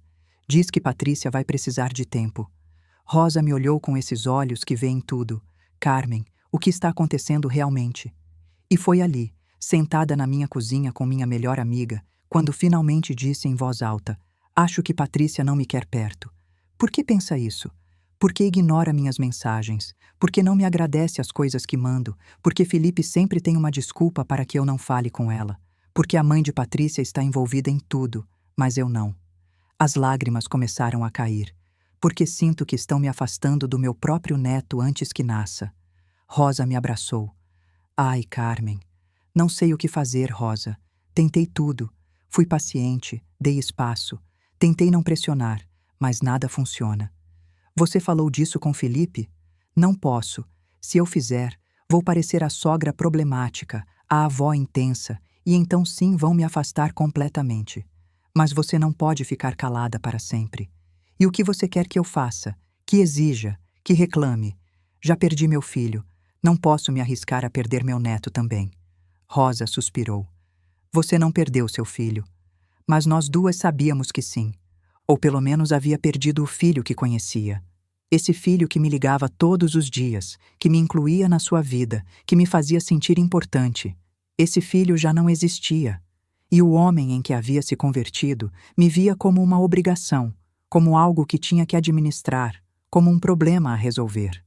2 semanas antes de Lucas nascer, me armei de coragem e liguei para Felipe. Filho, preciso falar com você. Fala, mãe. Quero estar aí quando Lucas nascer. Silêncio. Mãe, já falamos disso. Não, não falamos.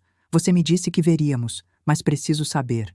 Preciso planejar. Preciso comprar minha passagem. É que não sei se seja boa ideia, mãe. Senti como o chão se abria sob meus pés. O quê? Patrícia está muito nervosa, muito ansiosa. Os médicos dizem que precisa estar tranquila. E eu não vou deixá-la tranquila? Não é isso. É só que ter muita gente ao redor a estressa. Muita gente. Sou sua mãe. Sou a avó. Eu sei, mãe, mas... Mas o que, Felipe? Escutei vozes ao fundo. Patrícia dizendo algo que não conseguia escutar. Mãe, melhor conversamos depois. Não, Felipe. Por favor, só me diga a verdade. Patrícia não quer que eu vá? Silêncio longo, longo demais. Ela acha que... Seria melhor esperar uns dias que nos deem tempo de nos acomodar, de nos adaptar. E você, o que pensa? Eu acho que tenho que apoiar minha esposa. Ela é quem vai dar à luz. Ela é quem vai estar vulnerável. Eu não vou fazer mal, Felipe. Não disse que você faria mal. Então por que não posso ir? Porque ela precisa de espaço, mãe. Por que você não consegue entender? Seu tom ficou defensivo, frustrado. Entendo, filho. O que não entendo é por que a mãe de Patrícia sim pode estar aí, mas eu não, porque é a mãe dela. E eu sou a sua. É diferente. Por que é diferente? Porque é, mãe. Não complique mais as coisas. Felipe. Mãe, por favor, não complique. Já tenho estresse suficiente. Patrícia está prestes a dar à luz. Tenho muito trabalho. Estou tentando manter tudo sob controle. Você pode pelo menos uma vez não tornar isso mais difícil? Suas palavras me acertaram como um tapa. Tornar mais difícil? Querer conhecer meu neto? Sim, porque agora não é bom momento. E quando vai ser bom momento? Quando eu te disser. Silêncio. Um silêncio frio, duro, cheio de tudo o que não estávamos dizendo. Entendo, disse finalmente. De verdade. Sim, filho. Entendo perfeitamente. Obrigado, mãe. Sabia que você ia entender. Mas eu não entendia nada. Só entendia que estavam me deixando de fora, que depois de todos os sacrifícios, depois de todo o amor, depois de tudo o que havia dado, eu não era importante o suficiente para estar presente num dos momentos mais importantes da vida do meu filho. Me avisa quando nascer. Sim, claro. Como quiser. Mãe, não fique assim. Não estou ficando de nenhuma maneira, Felipe. Só estou respeitando o que você e Patrícia querem. Obrigado. De nada. Te amo, mãe. Ele me amava? Já não tinha certeza do que isso significava. E eu te amo, filho.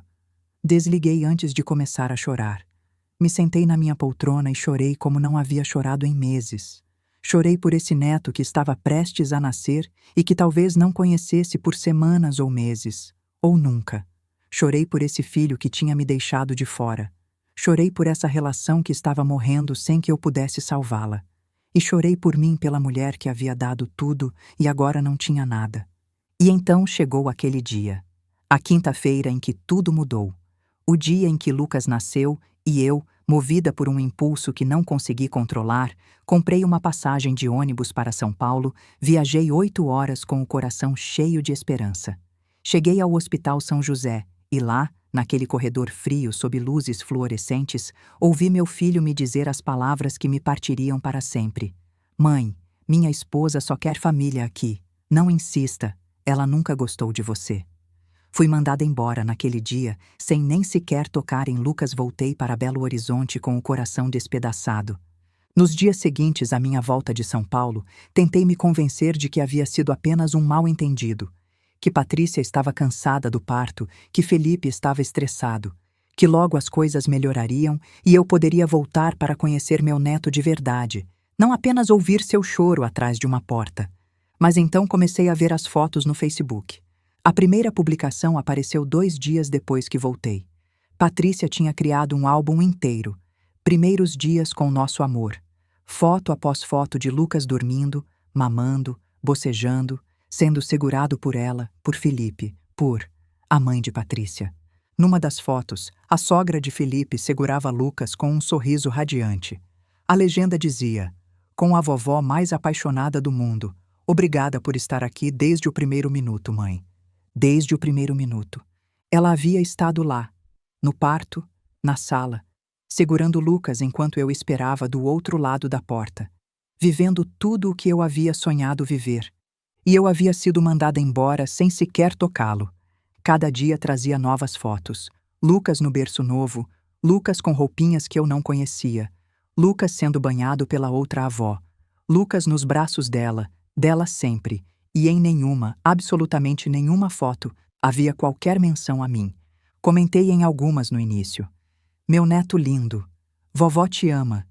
Patrícia nunca respondeu, mas respondia aos comentários de outras pessoas. Via as notificações. Via ela agradecendo amigas, primas, colegas. Só ignorava os meus. 3 semanas se passaram assim. 3 semanas vendo meu neto crescer através de uma tela. 3 semanas de humilhação silenciosa. Até que não aguentei mais. Rosa vinha me visitar quase todos os dias. Me encontrava sentada na minha cozinha, olhando meu telefone, vendo fotos de um bebê que não me deixaram conhecer. "Carmen, isso não está certo." "Eu sei. Você falou com Felipe? Ele não liga, só publica fotos. Já passaram 3 semanas." "Eu sei. E você vai continuar esperando?" "O que mais posso fazer, Rosa?" "Pode exigir, pode colocar limites, pode dizer para seu filho que isso não se faz." "E se eu fizer, vão me afastar completamente." "Já te afastaram, Carmen. O que mais podem te tirar?" Ela tinha razão, mas ainda tinha medo de perder o pouco que me restava. Naquela tarde, tomei coragem. Mandei uma mensagem para Felipe. "Filho, já passaram 3 semanas. Por favor, me deixe ir conhecer Lucas de verdade. Prometo que não vou incomodar. Só quero vê-lo, pegá-lo uma vez. Só isso." Demorou 4 horas para responder. Deixa eu falar com Patrícia. 2 dias depois. "Mãe, você pode vir este fim de semana, mas só um dia. Patrícia tem consulta com o pediatra no sábado. Pode nos encontrar lá." O pediatra. Nem sequer a casa deles, mas era melhor que nada. "Obrigado, filho. Vou estar aí." Comprei a passagem de ônibus imediatamente. Para sexta à noite. Chegaria sábado cedo. Fiz uma malinha pequena, embora fosse ficar só um dia. Coloquei a roupa que havia comprado para a ocasião. Uma calça básica e uma blusa bonita, sapatos confortáveis, mas apresentáveis. Queria estar bem. Queria que Patrícia visse que eu não era um desastre, que era uma mulher digna, apresentável, que merecia respeito. Também arrumei presentes. Uma roupinha para Lucas. Uma azul com ursinhos bordados. Uma mantinha nova que havia tricotado, essa com o nome dele bordado. Lucas. E guardei na minha bolsa de couro a foto velha de Felipe, a de quando tinha 5 anos e me abraçava no parque. Não sabia por que levava. Só sabia que precisava ter algo daquele filho que costumava me querer perto. Na sexta à noite peguei o ônibus. Outras 8 horas de viagem. 8 horas olhando pela janela escura, imaginando como seria esse momento. Pegar meu neto pela primeira vez, ver seu rostinho de perto, cheirar sua cabecinha, sentir seu peso nos meus braços. Havia sonhado com esse momento durante 9 meses. E finalmente, depois de 3 semanas de espera e humilhação, estava prestes a acontecer. Cheguei em São Paulo no sábado às 8 da manhã.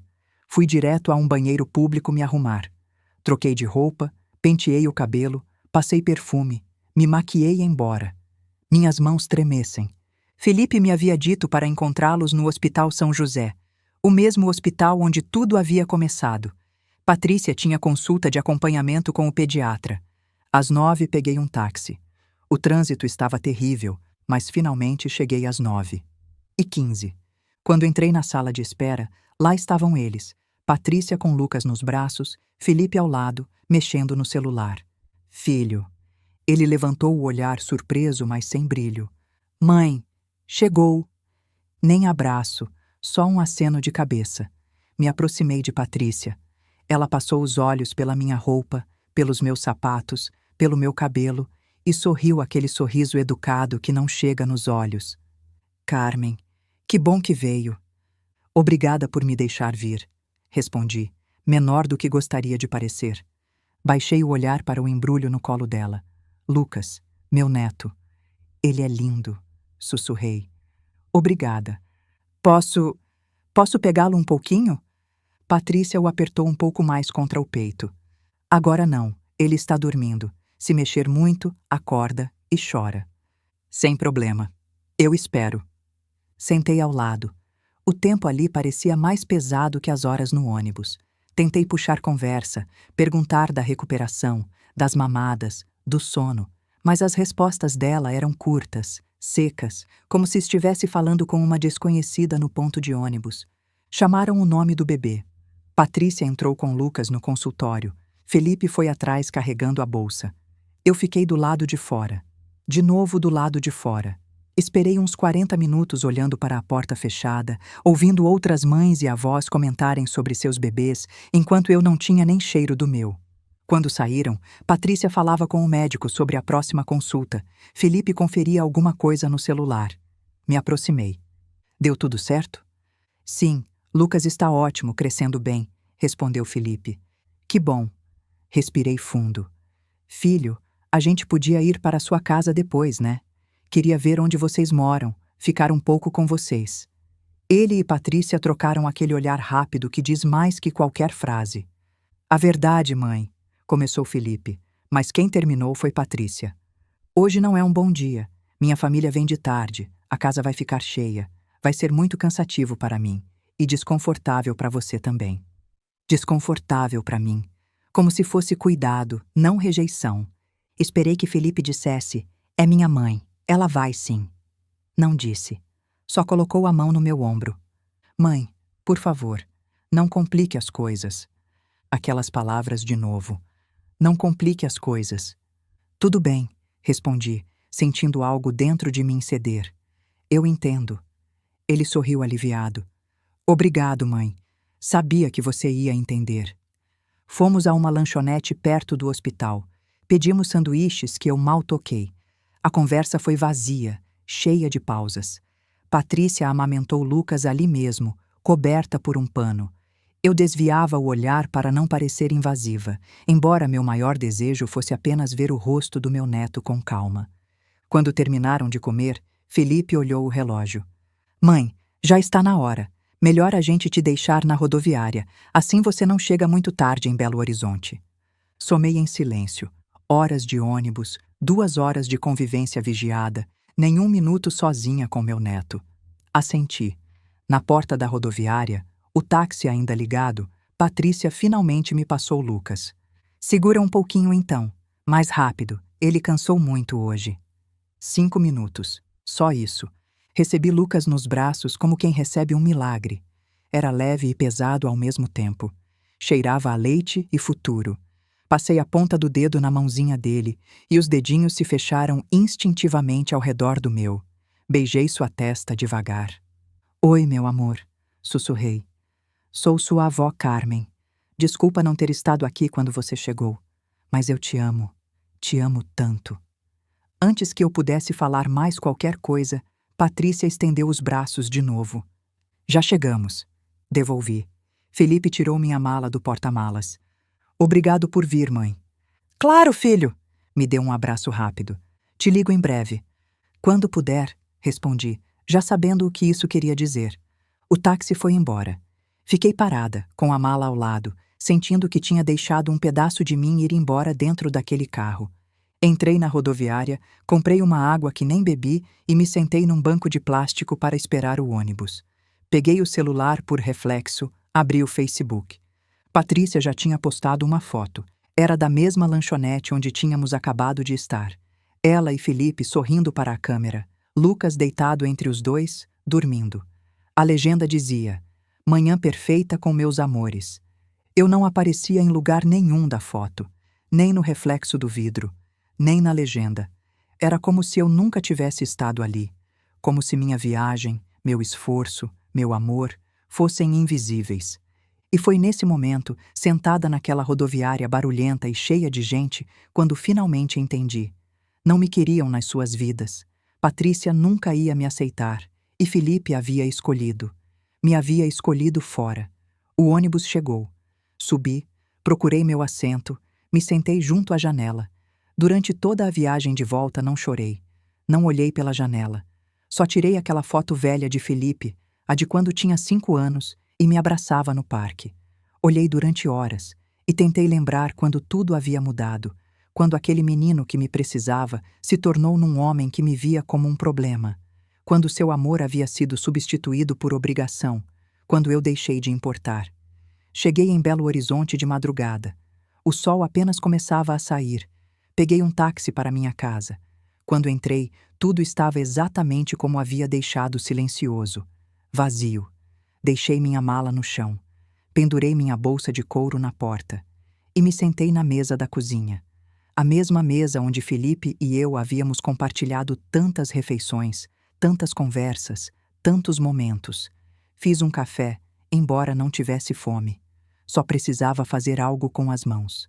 E foi ali, sentada naquela cozinha familiar tomando café amargo, quando minha vida mudou para sempre.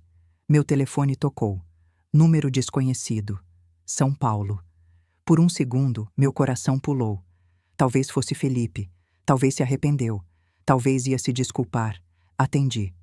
Alô? Senhora Carmen Silva? Não era a voz do meu filho. Era uma voz de mulher. Profissional. Fria. Sim, sou eu. Bom dia, senhora. Ligamos do Hospital São José, Departamento de Faturamento e Cobrança. Ah, meu sangue gelou.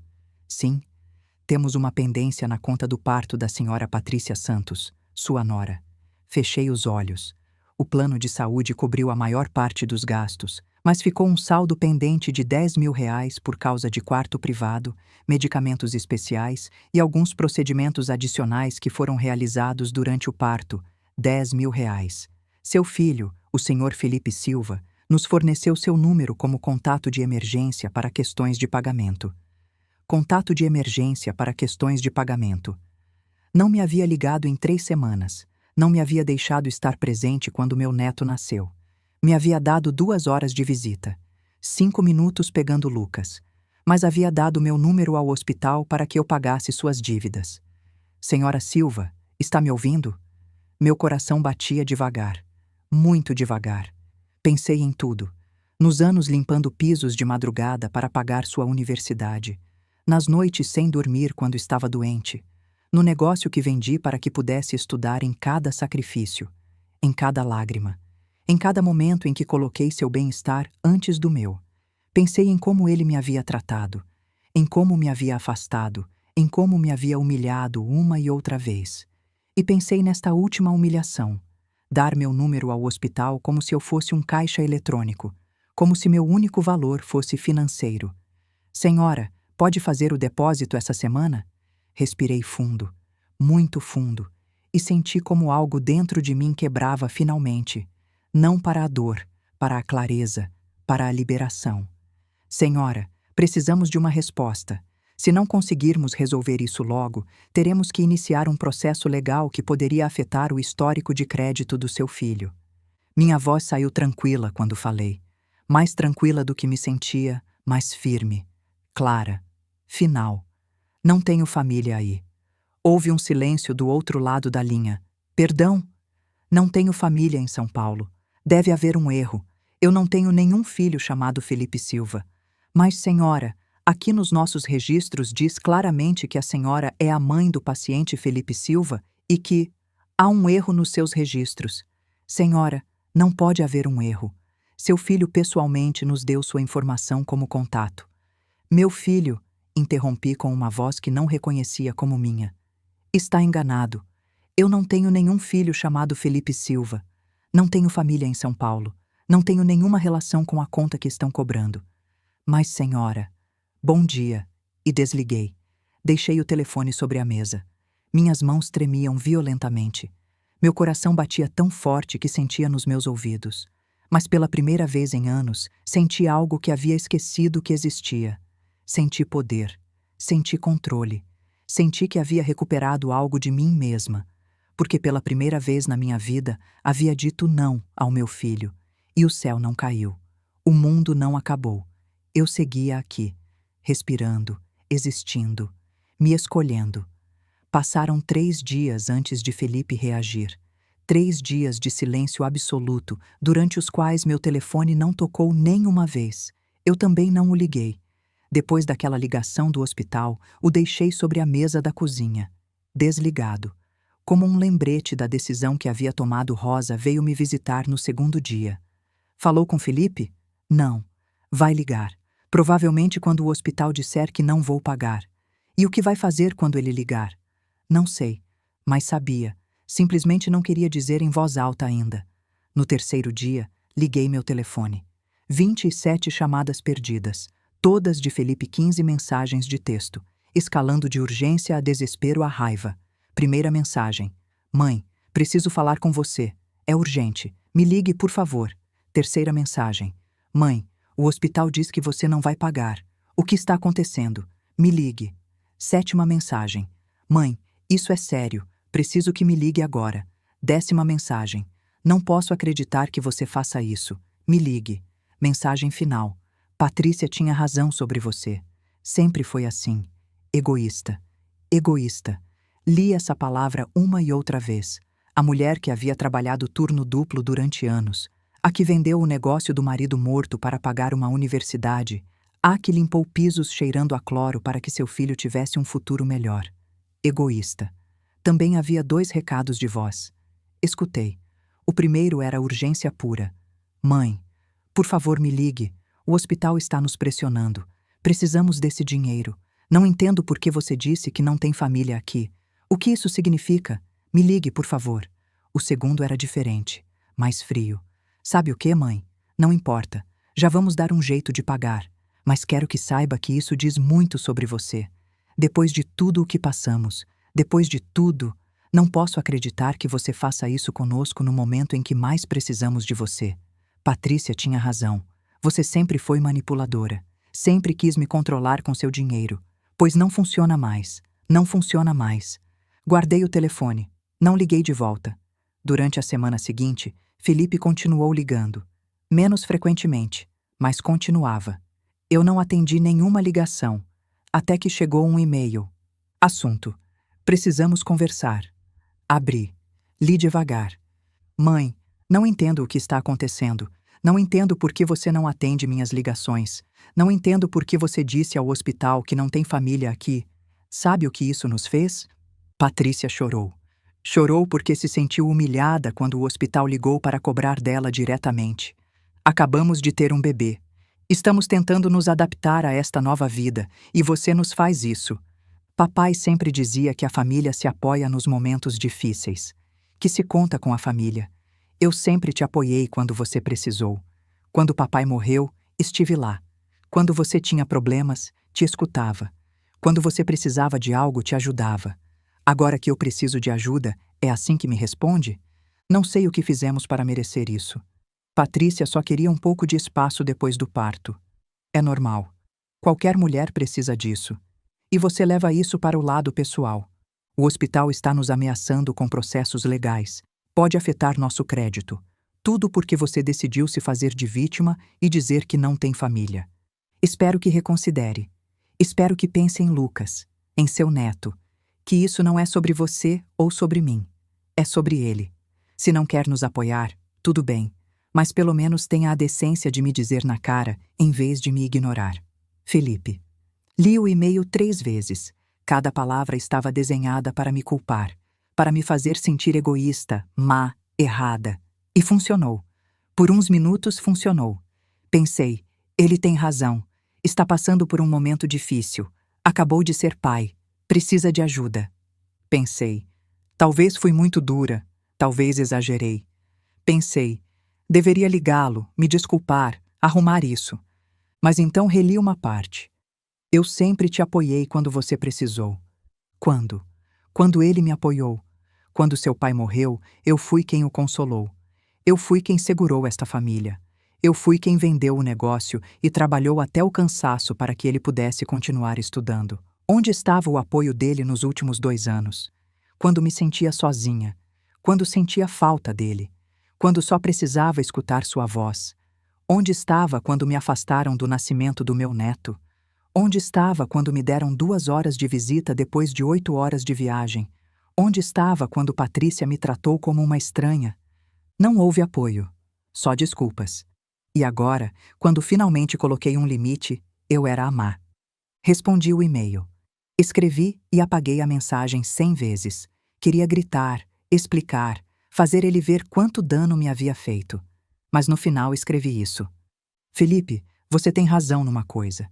Seu pai sempre dizia que a família se apoia, mas também dizia que a família se respeita, que a família se cuida, que a família não se afasta quando mais se precisa.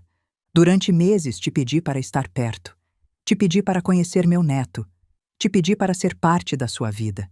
E você me disse que eu era invasiva, que eu era um problema, que você precisava de paz na sua casa.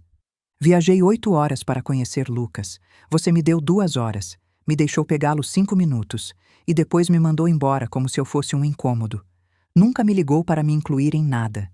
Depois de me mandar embora, o que restou foram as fotos no Facebook, vendo a outra avó viver tudo o que eu sonhei viver. Nunca me incluiu em nada, só quando precisou de dinheiro. Não vou pagar essa conta, Felipe. Não porque não te queira, não porque não me importe com Lucas, mas porque não posso continuar permitindo que me trate como se eu só importasse quando te convém. Sou sua mãe. Mereço respeito. Mereço estar presente. Mereço mais que ser um contato de emergência para cobranças. Espero que encontrem uma forma de resolver sua situação. De verdade espero. Mas não vai ser às custas da minha dignidade. Se algum dia você decidir que quer ter uma relação real comigo, uma onde eu também importe, estarei aqui. Até lá, te desejo o melhor. Mãe. Enviei o e-mail antes de me arrepender e depois desliguei meu computador. A resposta chegou 2 horas depois. Não li até o dia seguinte. Não posso acreditar que você seja tão egoísta. Patrícia tinha razão sobre você desde o princípio. Adeus. Isso foi tudo. Nenhuma reflexão, nenhuma tentativa de entender, nenhum pedido de desculpas. Só, Patrícia tinha razão. E adeus. As semanas se converteram em meses. Felipe não voltou a ligar, não voltou a escrever. Eu também não o procurei. No início foi difícil. Havia dias em que pegava o telefone e quase marcava o número dele. Dias em que me perguntava se havia feito o certo, mas Rosa me mantinha firme. Carmen, você não fez nada errado. Colocou um limite.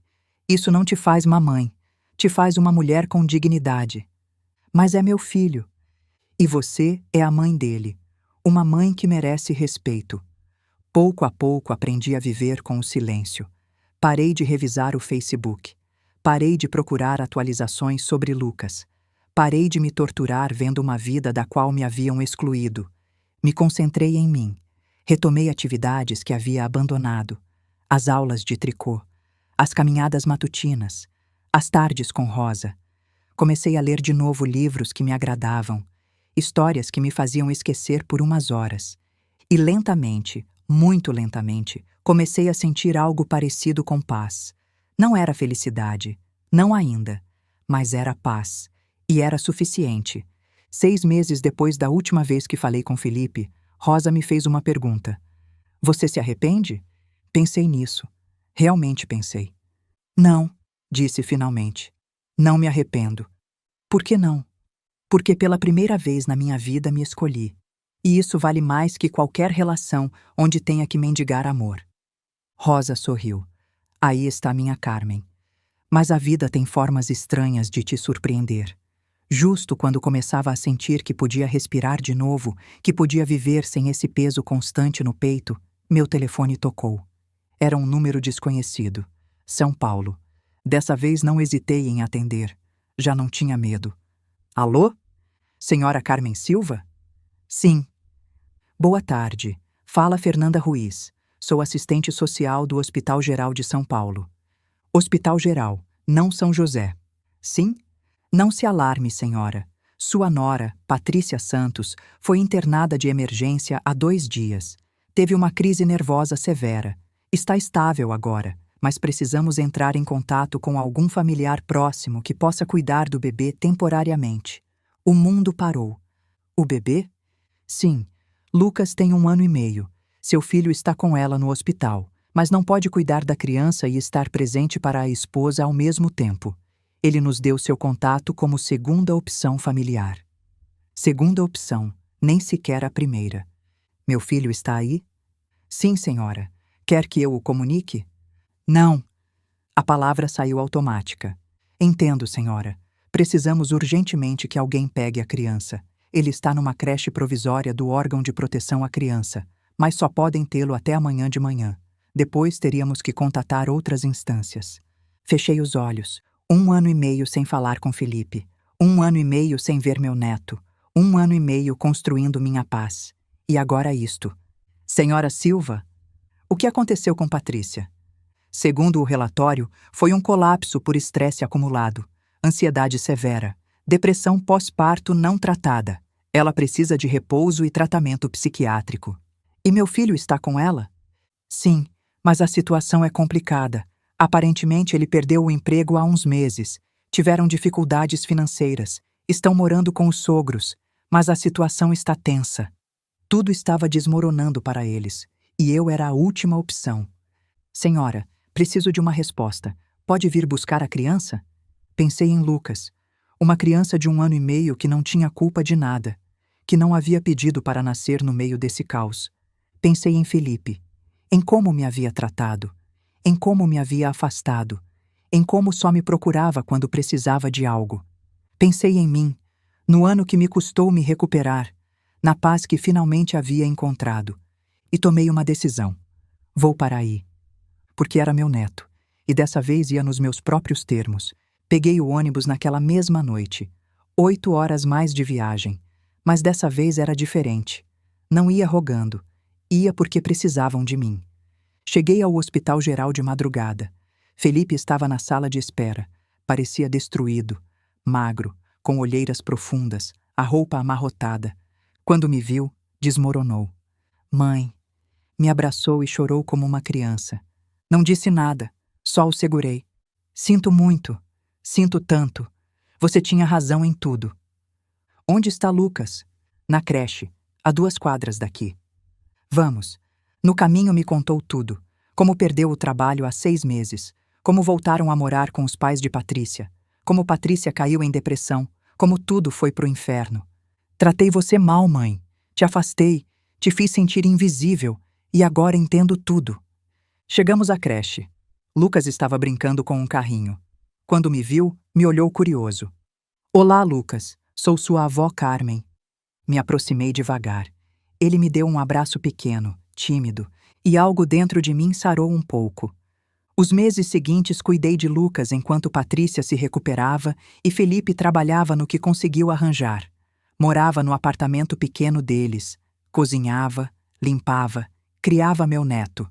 Patrícia saiu do hospital 2 semanas depois. Quando me viu, chorou. Me perdoa. Tinha tanto medo. Medo de não ser suficiente. Medo de que você me julgasse como minha mãe sempre me julgou. E te machuquei. Já passou. Não passou, mas quero consertar. Se você me der a oportunidade. Dei a oportunidade. Não foi fácil. Houve conversas difíceis, lágrimas, limites que coloquei e que respeitaram. Mas lentamente construímos algo novo. Não perfeito, mas real. Felipe aprendeu que um casamento não se constrói afastando sua família. Patrícia aprendeu que seus medos quase destruíram tudo. E eu aprendi que meu valor não dependia de quanto me precisavam, mas de quanto me respeitavam. A vida tem formas estranhas de fazer justiça. Felipe, que me afastou pensando que construía um casamento perfeito, quase perdeu tudo. Perdeu o emprego, a casa, o orgulho, e no processo aprendeu que afastar quem te ama incondicionalmente só te deixa mais sozinho. Patrícia, que me viu como ameaça, colapsou sob o peso do próprio orgulho. Descobriu que ser perfeita não era possível, que precisava de ajuda e que a ajuda que rejeitou era a que mais precisava. E eu, que fui tratada como invisível, me converti em quem segurou tudo quando desmoronou. Não por vingança, por escolha. Os anos seguintes mudaram tudo. Felipe conseguiu trabalho estável. Patrícia continuou terapia. Eu visitei mais seguido, mas sempre respeitando limites. Lucas cresceu sabendo que tinha uma avó que o amava, mas que também se respeitava. Um dia, Patrícia me disse: "Minha mãe nunca foi carinhosa. Jurei que ninguém machucaria Lucas como ela me machucou. Mas no processo machuquei você. Obrigada por não desistir de nós." Felipe, no aniversário daquele dia no hospital, me ligou. "Mãe, aquele dia que você disse, 'Não tenho família aí', me destruiu, mas também me despertou. Foi a melhor coisa que você podia ter feito." A justiça não veio como vingança, veio como lições. A vida cobrou suas dívidas. Felipe aprendeu que o respeito se constrói, não se exige. Patrícia aprendeu que o orgulho destrói. E eu aprendi que soltar com dignidade é mais poderoso que se agarrar sem ela. Passaram 3 anos. Lucas tem 4 anos e meio. Corre até mim gritando: "Vovó Carmen", cada vez que chego. Já não mendigo abraços. Já não sou segunda opção. Sou a avó. E é suficiente. Felipe e eu conversamos toda semana. Conversas reais. Patrícia e eu não somos melhores amigas, mas há respeito. E isso vale mais que qualquer abraço fingido. No mês passado, no festival da escolinha de Lucas, ele me procurou com o olhar entre o público e sorriu. Correu até mim depois e disse: "Te amo, vovó." Naquele momento, rodeada de outras famílias, senti que pertencia. Não porque roguei, mas porque ganhei esse lugar.